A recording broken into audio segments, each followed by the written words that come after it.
Туугандар, Дастан Сарыгуловдун Кожош Мусаев тууралуу айткан пикиринин астына комментарийлер жазылып атат. Мен көз салып окуп атпаймынбы? Анан айрым комментарийлерде туура айтып аткансың пикириңиз деп атасыңар да. Ал жерде Дастан Сарыгулов агай эмне деп атат? Бир уурунун үстүнөн бир ууруну үстөмдүк кылып койгондугу тууралуу айтып атат. Эл тууралуу айткан жок, кыргыз эли тууралуу.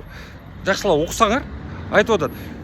Бир уурунун үстүндө үстөмдүк кылып, же мисалы үчүн тиги төбөгө чыгарып, ал тиги Дастан Сарыгулов өзү деле моюндоп атпайбы? Жетиген уурусун ал деле ошондой бир кемчиликтерди кетирдим, мен дагы көкөлөтүп атам деп.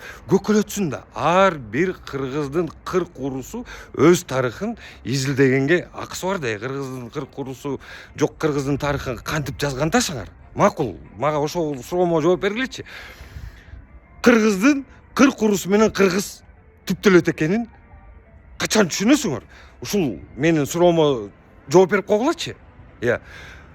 Мүмкүн эмес кыргыздын 40 урусун баскан жолун, аталарыбыздын баскан жолун аныктамайынча уру болуп, кыргыз бөлүнгөн эмес, кыргыз түптөлгөн, ошол аталарыбыз түптөп койгон, чийир салып койгон жол, ата жолун биз изилдеш үчүн биринчи өзүбүздүн аталарыбыздын баскан жолун тиги урук тукумубузга келип кайрылыш керекпиз. Туурабы? Мисалы үчүн үй бүлөдөн чыгып барып урук тукум, андан кийин урууңа барасың, андан кийин барып элиңе барасың да. Сен ошол ылдыйдан өйдөгө кетесиңби үй бүлөдөн?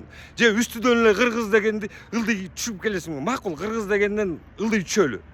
Кыргыздын курамындагы 40 уруунун баскан жолунан да жазбайсыңарбы? Кыргыз деген этнонимдин чыгышы кайсыл доорго келет экенин жазып чыкпайсыңарбы? Ал Кожош агай айтып атат. Кыргыздардын 40 урусунун дүйнө элине берген таасирин, мисалы үчүн ошол эле Кытай урусун айтайлы.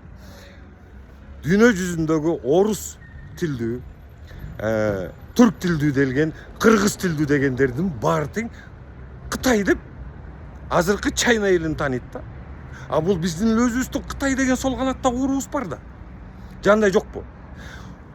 200 миллион адам тааныйт. Ал империя курганбы? Кожош Мусаев ошону жазып атат. Кытай урусу империя курган уруу, кыргыздын 40 урусунун сол канатында деп атат. Кыпчак, ичкиликтер, мисалы үчүн, алар да империя курганбы? Батыштан баштап чыгышка чейин Кыпчак деп тааныйт го. Мисалы үчүн батыштан азыркы деле илимпоздору Кыпчак уруну тааныйт. Алар бир убакта империя курган деп жазып атат. Эл болгон, элдин санына жеткен деп атат. Ошондой эле төбөйлөр да бул өзүнүн урусун изилдеп отуруп, бул да империя курган экен деп атат. Мынайки ошол эле тетиги Хакасия жакта Алтай, Енисей жеринде Тыва деп атат, төбөй деген жерге деп атат. Жана Минсийский котловина. Ошол жерде мына аталарыбыздын өзүнүн төбөй урусунун издери калган. Ал жерде Кушчунуку да бар, ал жерде Сарунуку да бар деп атат, ал жерде Саяктыкы да бар деп атат. Дагы башка. Мына Саян урусуна келели. Катаган Кыпчак урусуна. Санжырашын көргүлө да биринчи. Ал жерде Кыпчактан Катаган тиги Саяк деп мынакей бөлүп чыгып айтып атат. Булар дагы империя, династия курган эл деп атат.